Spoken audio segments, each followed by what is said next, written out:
In the summer of 1944, a 14-year-old girl pedaled her bicycle through a German checkpoint in occupied Holland. A soldier stepped into the road, raised his hand, and told her to stop. She slowed, smiled, and lifted the cloth covering her basket. He looked inside. He saw bread. He waved her through.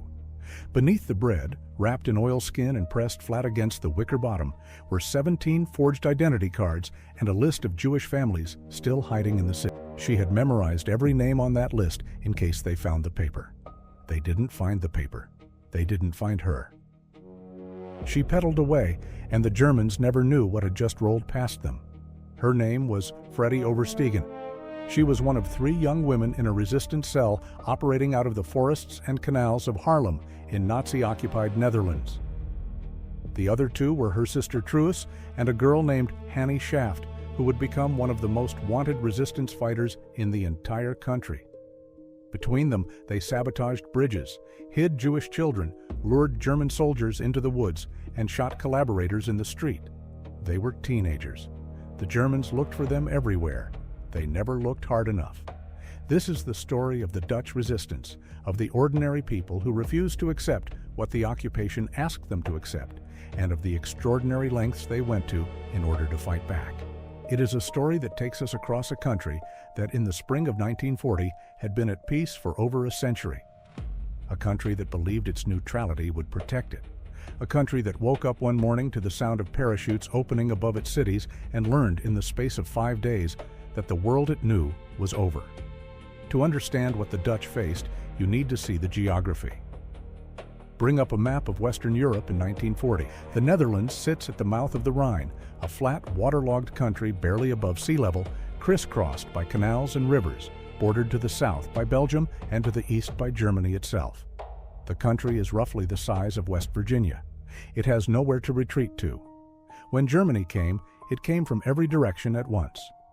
For the British and French, the Netherlands was a buffer zone, a thin margin of distance between the Reich and the Channel ports. For Germany, it was a corridor, a launching pad, a place to stage the armored thrust into France and Belgium that would end the war in the West in 6 weeks. For the Dutch themselves, it was home, and they had spent the entire previous decade telling themselves it would stay that way. The Dutch had remained neutral during the First World War. The German army had swept past them on both sides in 1914, but had never entered Dutch territory. The government in The Hague had calculated that strict demonstrable neutrality would spare them again. They were wrong in a way that no amount of calculation could have prevented. Adolf Hitler did not care about neutrality. He cared about roads. On the 10th of May, 1940, at exactly 3:15 in the morning, German bombs fell on Dutch airfields. Within minutes, paratroopers were dropping from the sky over The Hague, over Rotterdam, over the key bridges of the country's inland waterway network. It was the first large-scale airborne assault in military history, and the Dutch had no answer for it. The army mobilized. They fought back in the towns. Dutch soldiers held certain positions with genuine courage for 3 and 4 days. But the outcome was never really in question. On the 14th of May, Luftwaffe bombers leveled the center of Rotterdam in a raid that killed nearly 900 people and left 80,000 homeless. The Dutch government received a warning that Utrecht would be next unless they surrendered. The commander of the Dutch armed forces signed the capitulation that afternoon. The Queen and the cabinet had already fled to London. But the Netherlands, after 5 days of war, belonged to Germany. What followed was not a military occupation in the traditional sense. Hitler did not appoint a general to govern the Dutch. He appointed a civilian, an Austrian Nazi lawyer named Arthur Seyss-Inquart, as Reich Commissioner. The choice was deliberate. The Dutch were considered a Germanic people, racially close to the Germans themselves, and the plan was not simply to occupy them, but to absorb them gradually into the greater German world. In the beginning, Seyss-Inquart was almost careful. The Dutch civil service remained in place. Dutch courts continued to function.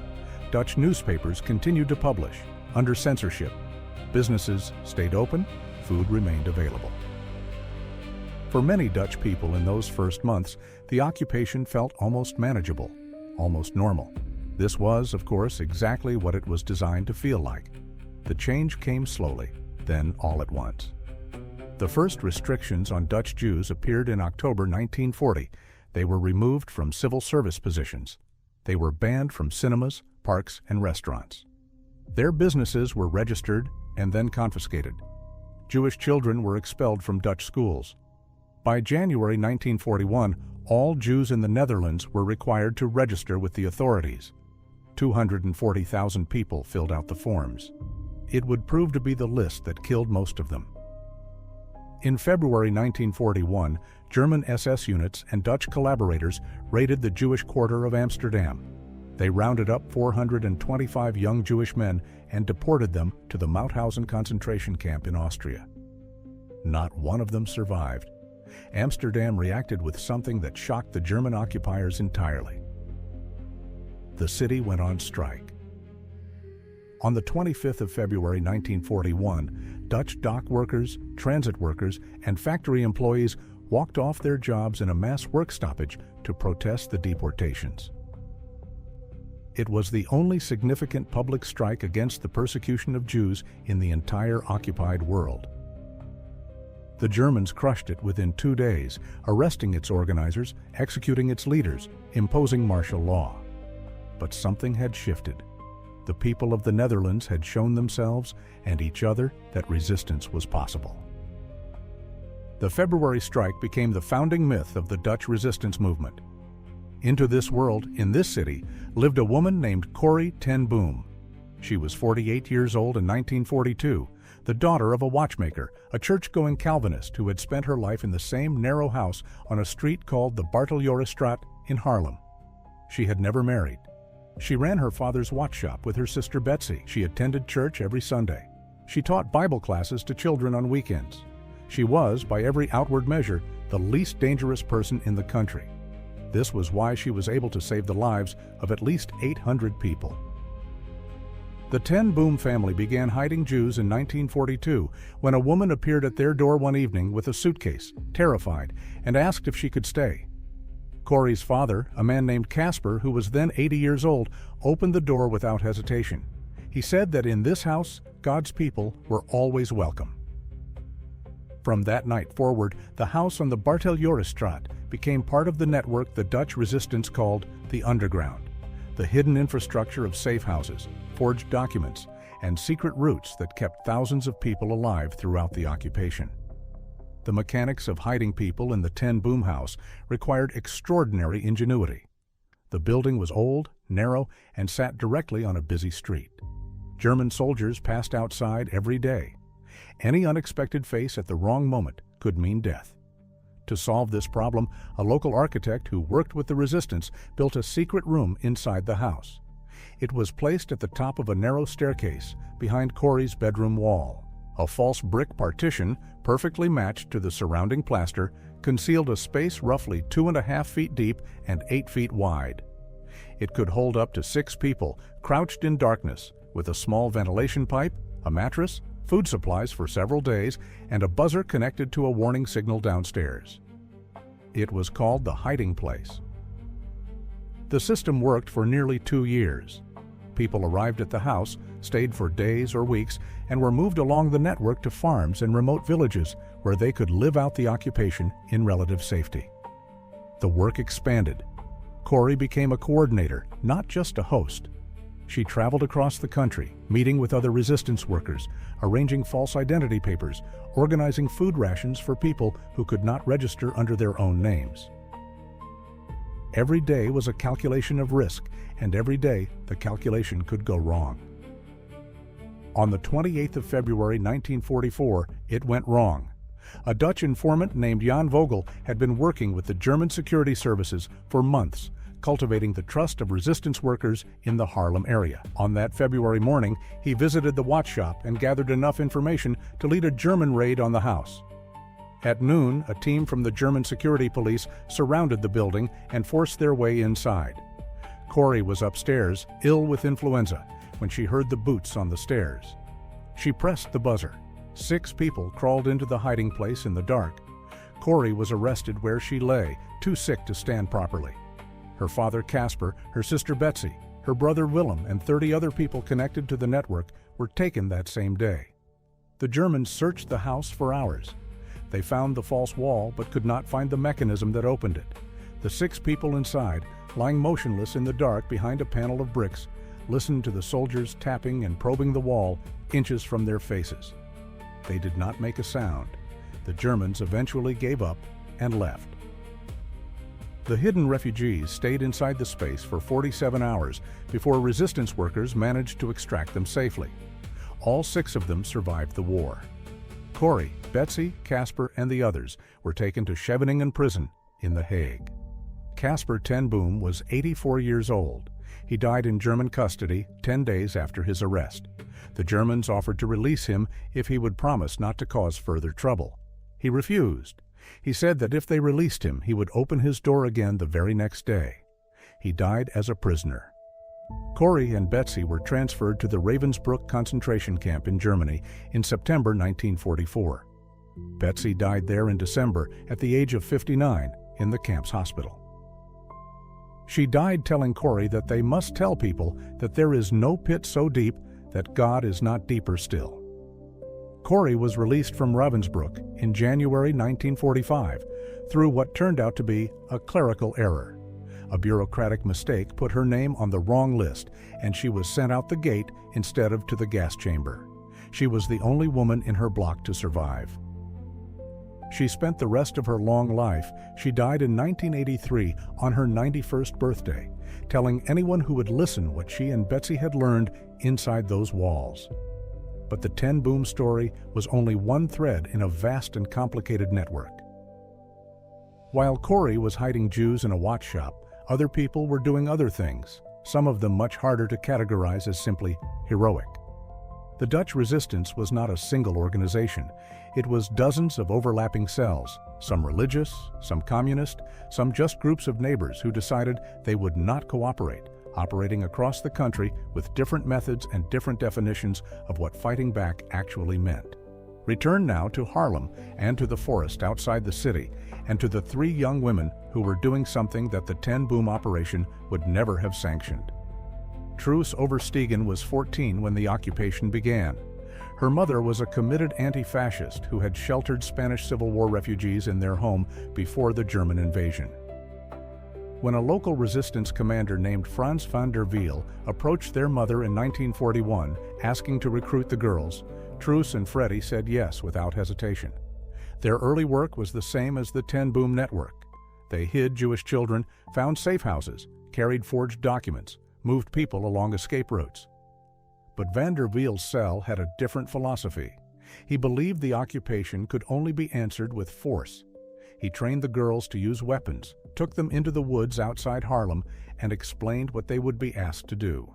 He gave them a choice at every stage. They chose to continue. Hannie Schaft joined the cell in 1943.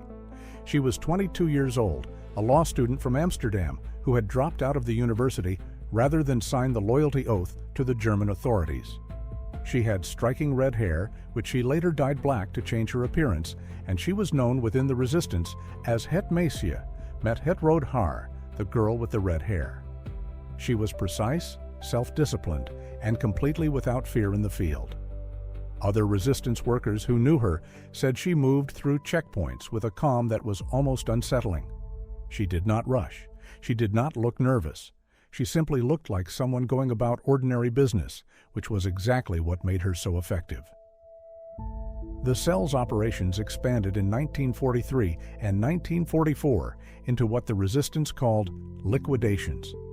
Dutch collaborators who informed on Jewish families to the Germans who worked as recruiters for the Nazi-forced labor program were targeted, followed, and shot. These operations were carried out by young women on bicycles in broad daylight in the streets of Dutch cities. The 3 women carried weapons hidden under their coats. They approached their targets on foot or by bicycle at close range and shot them.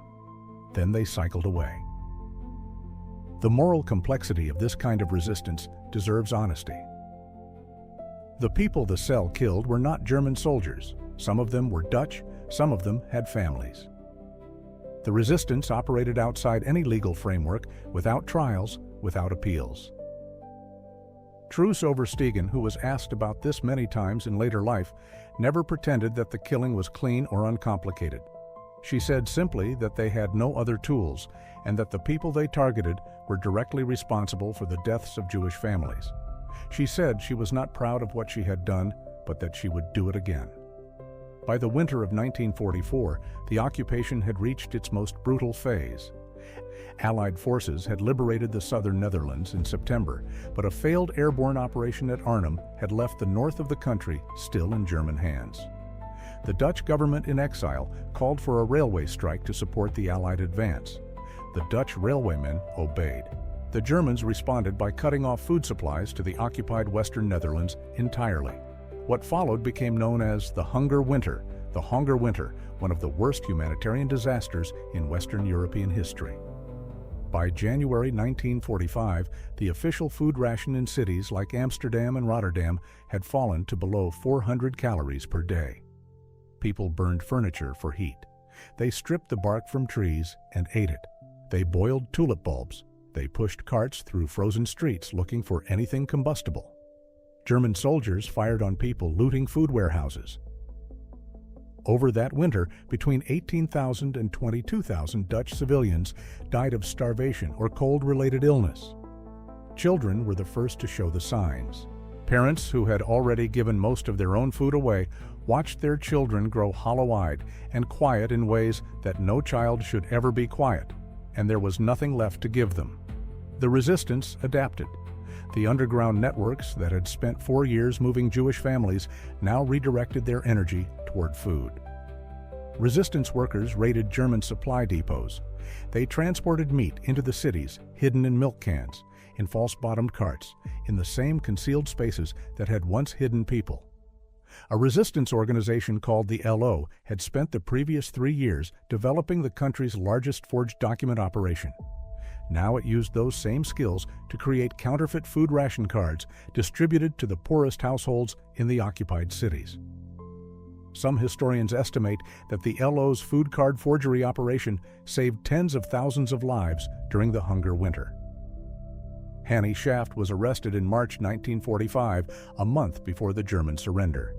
She was stopped at a checkpoint in Haarlem by a Dutch SS officer who recognized her from a photograph. She was carrying illegal pamphlets and a weapon. She was taken to the Gestapo headquarters in Haarlem, interrogated for days, then transferred to the dunes outside Overveen, where the Germans had shot hundreds of resistance members throughout the occupation. On the 17th of April 1945, 18 days before Germany surrendered, Hannie Schaft was shot. The first bullet did not kill her. She opened her eyes and said, "I shoot better than that." The second bullet killed her. She was 24 years old. Truus and Freddy Overstegen survived the war. So did Corrie ten Boom. So did the 6 people who hid in the wall of the Haarlem watch shop while German soldiers probed the brickwork inches from their faces. But the broader picture of Dutch Jewry is one of the most devastating chapters in the history of the Holocaust. Of the 140,000 Jews living in the Netherlands when the occupation began, approximately 102,000 were deported to extermination camps in the East. Only 5,000 of those deported ever returned. The Dutch death rate for Jewish citizens was the highest in all of Western Europe. Over 70% of Dutch Jews were murdered. The reasons are still debated by historians, but the administrative efficiency of the Dutch civil service, the flat and open geography of the country, and the relatively slow escalation of persecution which prevented mass flight in the early years all contributed to a catastrophe unique in scale within the occupied West. The people who tried to stop it did so at enormous personal cost. Of the estimated 25,000 Dutch people who hid Jews during the occupation, many were eventually caught. The punishment for hiding Jews was, by German decree, death or deportation to a concentration camp. The network of people involved in the Dutch resistance included tens of thousands of individuals, from families who opened their spare rooms to forgers who manufactured thousands of identity documents in backroom printing operations. From farmers who hid people in haystacks to doctors who wrote false medical certificates. From telegraph operators who passed coded messages to ministers who preached defiance from pulpits the Germans had not yet learned to silence. Among the most remarkable operations was one that grew out of an art school in Amsterdam. A group of students and teachers had developed a document forgery operation still studied by historians for its technical sophistication. They produced identity cards, food ration books, travel permits, and military discharge papers, all manufactured from stolen paper stock, stamped with dies carved by hand, and aged artificially to avoid looking too new. The leader of the operation was a sculptor named Gerrit van der Veen, who had retrained himself as an engraver to reproduce the official German seals that validated the documents. Van der Veen was eventually caught, tortured, and sentenced to death. He was shot by firing squad in June 1944.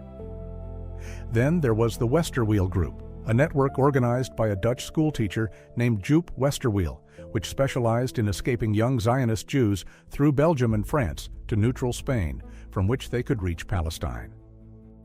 It was an extraordinary logistical operation crossing 4 borders controlled by the enemy, conducted in secret, relying on forged documents and the courage of dozens of guides and couriers. Westerwiel was arrested in March 1944 and executed at Vught concentration camp in August. The network continued operating without him, maintained by the people he had trained until the liberation. The liberation of the Netherlands came in stages.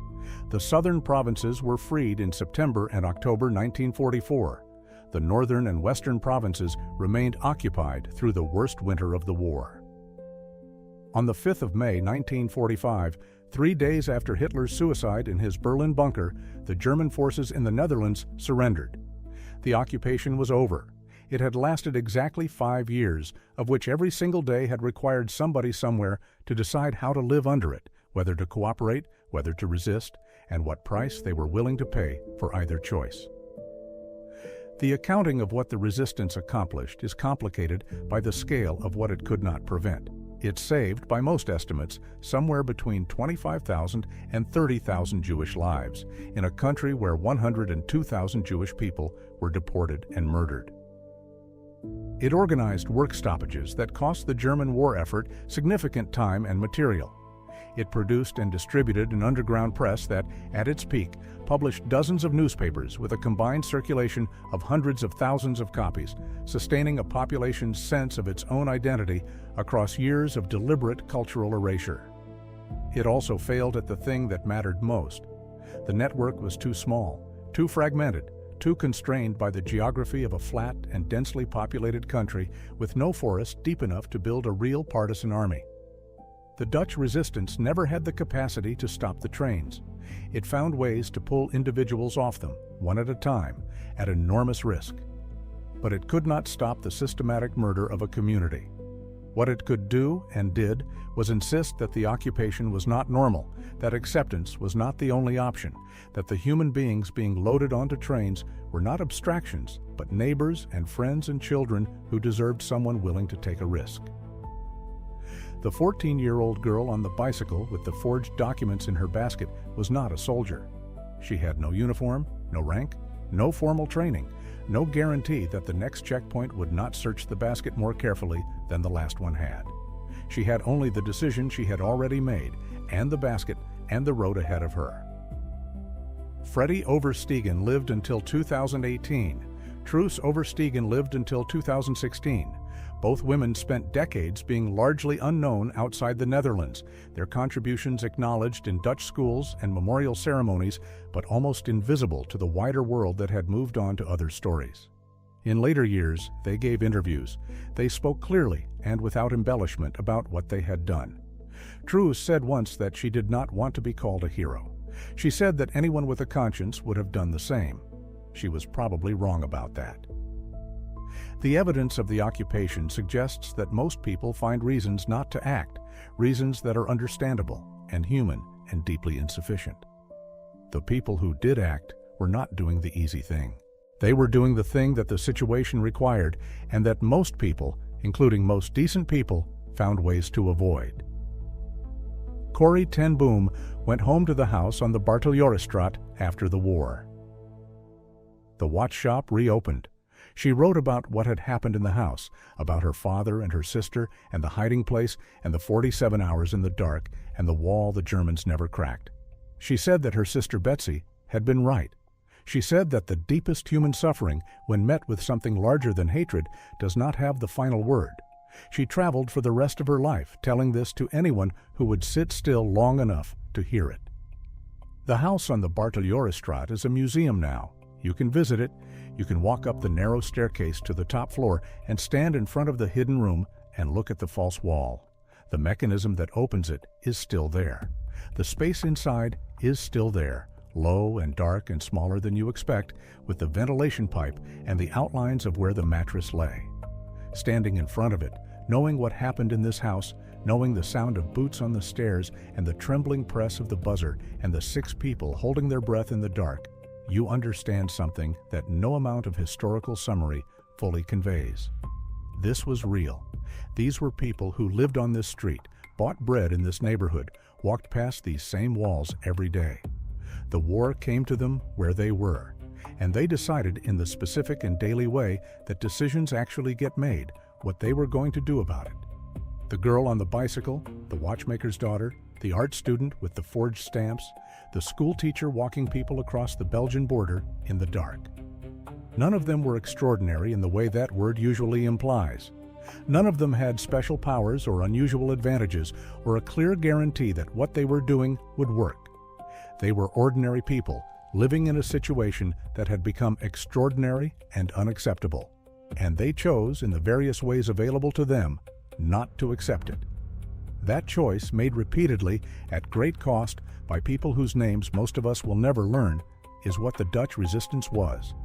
It did not save everyone. It could not. But it saved the ones it saved, and it remembered the ones it couldn't, and it refused, in the most literal and dangerous possible sense, to pretend that what was happening was not happening. The German soldier at the checkpoint looked in the basket. He saw bread. He waved her through.